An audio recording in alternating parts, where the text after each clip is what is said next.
In the ancient world, Egypt was one of the mightiest and most powerful empires. It was known for its wealth and culture. The ancient Egyptians were skilled architects, engineers, and artists, and they produced some of the most impressive monuments and works of art in the ancient world. They built massive pyramids, temples, and other public works that served as symbols of their power and civilization. Ancient Egyptians had developed a sophisticated culture and economy based largely on the fertile Nile River valley that flowed through the heart of the country. The Egyptians were skilled at managing the river's annual floods and using irrigation systems to distribute water to their fields. This allowed them to produce surplus crops that could be traded for other goods and services. At the heart of this empire was a charismatic and intelligent queen called Cleopatra. She came to the throne at the age of 18 after the death of her father Ptolemy XII in 51 BC. She was known for her patronage of the arts, and her court was home to many of the most renowned artists, writers, and scholars of the time. Cleopatra herself was a scholar and poet, and she was fluent in multiple languages, including Greek, Egyptian, and Latin. She was to rule Egypt jointly as co-regent with her 10-year-old younger brother, Ptolemy XIII, who was also her husband, something very common in Egyptian culture. However, their relationship was fraught with tension and conflict from the very beginning. Her brother's advisors, who were mostly eunuchs, held a significant amount of power and often manipulated the boy emperor against his sister. They saw Cleopatra as a threat to their authority and began plotting against her almost immediately. However, Cleopatra was a dominant figure and desired to rule with an iron fist. Perhaps it was her own ambitions, or just the fact that her brother was too young to rule. She tried to play a major role in ruling the country. This made her clash with the nobles who constantly nagged the boy pharaoh against Cleopatra. She realized the tense situation and understood that the joint rule could not last long. It was either going to be her or her brother. In an attempt to consolidate her power, Cleopatra began to take steps to sideline her brother. She had the support of the Egyptian people, who saw her as a capable leader and were growing increasingly disenchanted with Ptolemy's advisors. However, the support of common folk meant nothing because ultimately the influential nobles and politicians had more power. They made the pharaoh dismiss Cleopatra, forcing her into exile in Alexandria, as Ptolemy declared himself the sole ruler of Egypt. There are different theories as to why Ptolemy did not kill Cleopatra, but instead only exiled her from Egypt.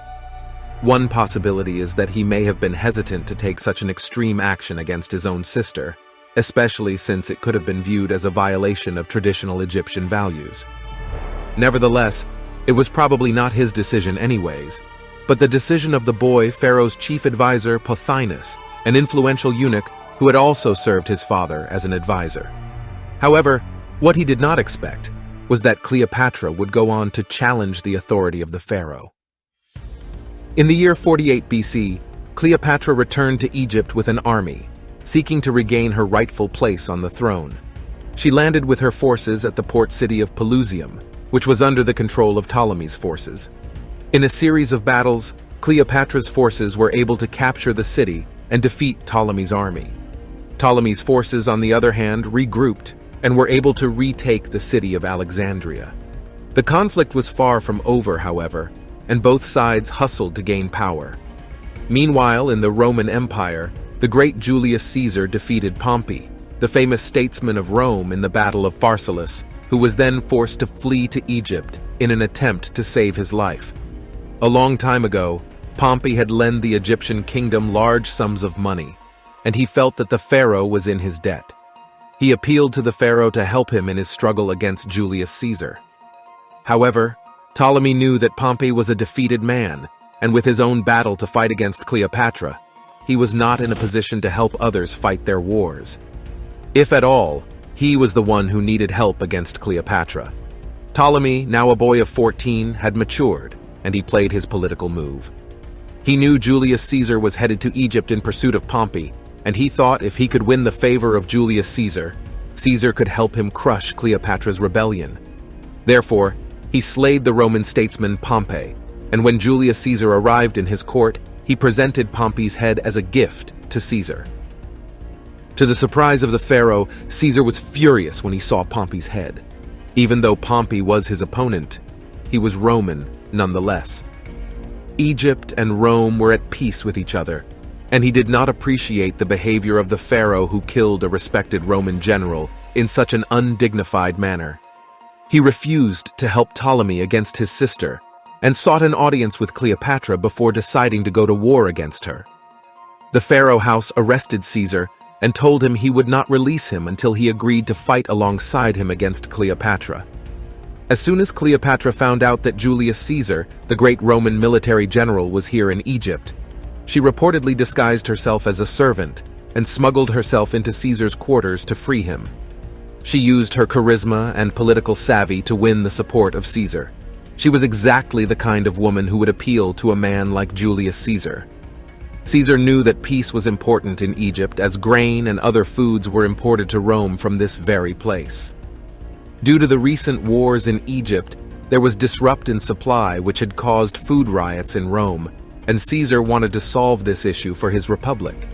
He sided with Cleopatra, as she struck him not only as more politically mature and capable than her brother, but also because of her charm and beauty.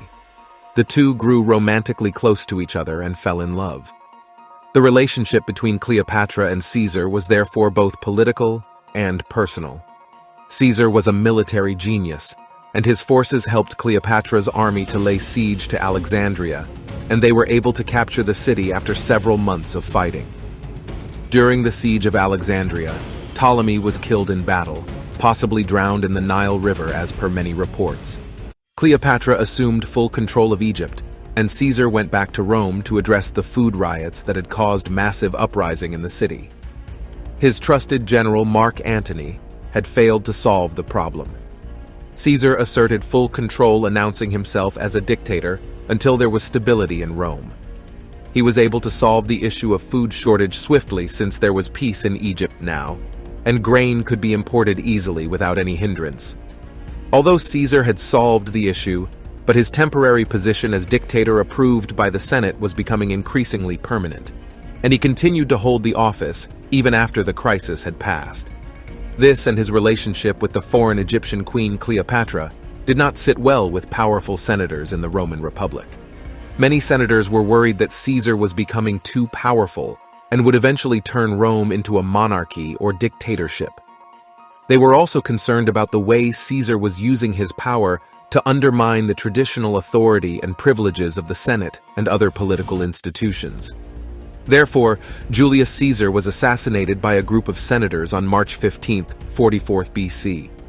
News reached Cleopatra, and she was devastated both for her personal and political loss. Cleopatra was determined to ally herself with Rome again because she understood that Rome was a dominant power in the Mediterranean world at that time, and that an alliance with Rome would be crucial for the security and prosperity of Egypt. She feared Roman invasion in her own country, and her relationship with Caesar had guaranteed that would not happen. With Caesar now gone, she turned to other means. She aligned herself with Mark Antony, one of Caesar's closest allies and general, to secure her own throne and protect Egypt from Roman interference. In 41 BC, Mark traveled to Egypt to meet with her and negotiate an alliance. Cleopatra famously arrived in a stunning display, sailing down the Nile on a barge decorated with gold and purple sails, with servants dressed as cupids fanning her. Antony was smitten, and the two began a passionate love affair that would last for the rest of their lives. Cleopatra used her influence over Antony to further her political goals. Together, they formed an alliance against Octavian, who was none other than Caesar's own adopted son. However, Antony's reputation was damaged when he divorced his Roman wife to marry Cleopatra and fathered several children with her, which made him appear to be a puppet of the foreign queen. In 31 BC, Octavian declared war on Antony and Cleopatra, and their armies met in the Battle of Actium in Greece.